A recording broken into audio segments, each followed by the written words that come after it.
Dear students, আশা করি তোমরা ভালো আছো। আজ আমি তোমাদের জীবনবিজ্ঞানের যে দুটি অধ্যায়ের 5 মার্কের গুরুত্বপূর্ণ প্রশ্নের উত্তরগুলি ভালোভাবে রিভাইজ করতে বলবো। সে অধ্যায় দুটি হলো অভিব্যক্তি ও অভিযোজন ও পরিবেশ, তার সম্পদ এবং তাদের সংরক্ষণ। এই অধ্যায়ের গুরুত্বপূর্ণ 5 মার্কের প্রশ্নগুলি তোমরা খুব ভালোভাবে রিভাইজ করবে, কেননা এই 5 মার্কের প্রশ্নের মধ্যে তোমাদের 2 মার্ক এবং 3 মার্কেও আসতে পারে, তাই উত্তরগুলি ভালোভাবে রিভাইজ করবে। অভিব্যক্তি ও অভিযোজন এই অধ্যায়ের গুরুত্বপূর্ণ 5 মার্কের প্রথম প্রশ্নটি রয়েছে, জীবনে রাসায়নিক উৎপত্তির রূপরেখা মিলার ও উরের পরীক্ষার সাহায্যে বর্ণনা করো। তার সঙ্গে রয়েছে সমস্ত অঙ্গের ধারণাটি অপসারী বিবর্তনকে নির্দেশ করে, উপযুক্ত উদাহরণ সহ বিষয়টি আলোচনা করো। এই অধ্যায়ের দ্বিতীয় গুরুত্বপূর্ণ প্রশ্ন রয়েছে, বিভিন্ন মেরুদণ্ডী প্রাণীর হৃৎপিণ্ডের গঠনগত জটিলতার ক্রমপর্যায়গুলি কীভাবে বিবর্তনে সাহায্য করে। এটি অথবা যে কীভাবে থাকতে পারে, সেই প্রশ্নটি হলো, হৃৎপিণ্ডের তুলনামূলক অঙ্গসংস্থান কীভাবে অভিব্যক্তি মতবাদের সপক্ষে প্রমাণ হিসেবে কাজ করে। এই অধ্যায়ের তৃতীয় গুরুত্বপূর্ণ প্রশ্নটি হলো, প্রাণের উৎপত্তির পরে জৈব অভিব্যক্তির মুখ্য ঘটনাগুলি তীরচিহ্নের সাহায্যে ক্রমানুসারে দেখাও। 4 নম্বর প্রশ্ন রয়েছে, ল্যামার্কের অভিব্যক্তি সংক্রান্ত তত্ত্বের প্রতিপাদ্যের প্রধান দুটি বিষয় নিয়ে আলোচনা করো। তার সাথে রয়েছে, বাতাসে ওড়ার জন্য পায়রার বায়ুথলি যে ভূমিকা পালন করে তার একটি তালিকা তৈরি করো। 5 নম্বর প্রশ্ন রয়েছে, রুই মাছের জলজ অভিযোজনে পটকার ভূমিকা বর্ণনা করো। তার সঙ্গে রয়েছে, কর্মী মৌমাছিরা খাদ্যের কোনো উৎসের সন্ধান মিললে কিভাবে অন্যান্য কর্মী মৌমাছিদের সেই বার্তা প্রদান করে তা লেখো।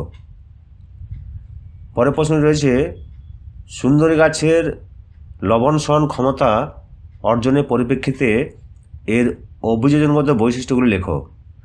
সঙ্গে আছে, সমসংস্থ ও সমমিতীয় অঙ্গের মধ্যে পার্থক্য দেখাও।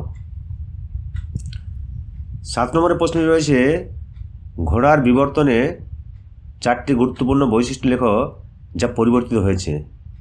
সঙ্গে রয়েছে, উটের নাসাপথ, বৃক্ক ও আরবিসি কীভাবে উটকে মরু অভিযোজনে সহায়তা করে।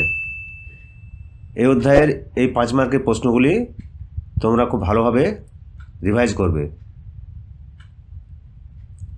পরে আমি আসছি শেষ অধ্যায়, পরিবেশ, তার সম্পদ এবং তাদের সংরক্ষণ।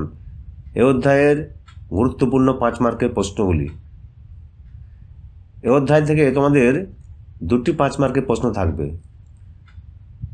প্রথম প্রশ্নটি হচ্ছে, মানুষের অবিবেচক কর্মকাণ্ড সুন্দরবনকে ধ্বংসের মুখে ঠেলে দিচ্ছে, একটি মানস মানচিত্র ব্যবহার করে বিষয়টি উপস্থাপন করো। পরের প্রশ্ন থাকছে, শব্দচিত্রের মাধ্যমে নাইট্রোজেন চক্রটি বর্ণনা করো। এই চক্রটি ব্যাহত হলে কি কি সমস্যার সৃষ্টি হতে পারে।